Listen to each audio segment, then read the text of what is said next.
And we're back, discussing global warming. Here's the lowdown on why it's happening, what's causing it, and how it might change the planet.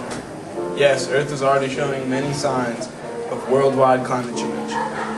Average temperatures have climbed from 1.4 degrees Fahrenheit around the world since 1880, much of this in recent decades, according to NASA's Goddard Institute for Space Studies. The rate of warming is increasing. The 20th century's last 2 decades were the hottest in 400 years, possibly the warmest for several millennia, according to a number of climate studies. The United Nations Intergovernmental Panel on Climate Change reports that 11 of the past 12 years are among the dozen warmest since 18. The Arctic is feeling the effects the most. The average temperatures in Alaska, Western Canada, and Eastern Russia have risen twice the global average.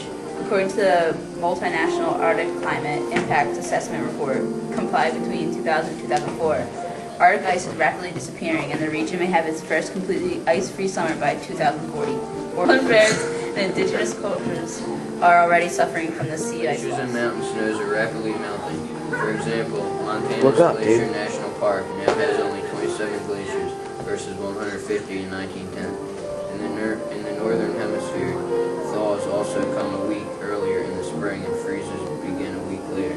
Coral reefs, which are highly sensitive to small changes in water temperature, suffered the worst bleaching or die-off in response to stress ever recorded in 1998, with some areas seeing bleach rates of 70%.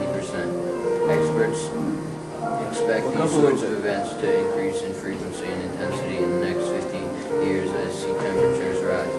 An upsurge in the amount of extreme weather events such as wildfires, heat waves, and strong tropical storms is also attributed in part to climate change by some experts. Fossil fuels such as gasoline, methane, and propane contain mostly carbon.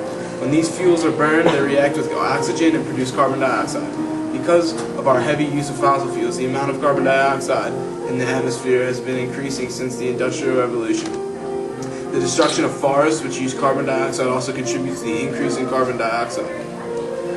Most of the light energy from the sun is emitted in wavelengths shorter than 4,000 nanometers. The heat energy released from the Earth, however, is released in wavelengths longer than 4,000 nanometers. Carbon dioxide doesn't absorb the energy from the sun, but it does absorb some of the heat released from the Earth. When a molecule of carbon dioxide absorbs energy, it goes into an excited, unstable state. It can become stable again by releasing the energy it absorbed. Some of the released energy will go back to the Earth, and some will go out. So, in effect, carbon dioxide lets the light energy in, but doesn't let all the heat energy out, similar to a greenhouse.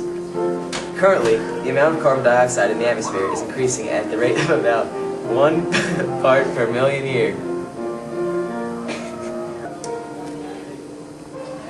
If this continues, some meteorologists expect that the average temperature of the Earth will increase by about 2.5 degrees Celsius. This doesn't sound like much, but it could be enough to cause glaciers to melt, which will cause coastal flooding.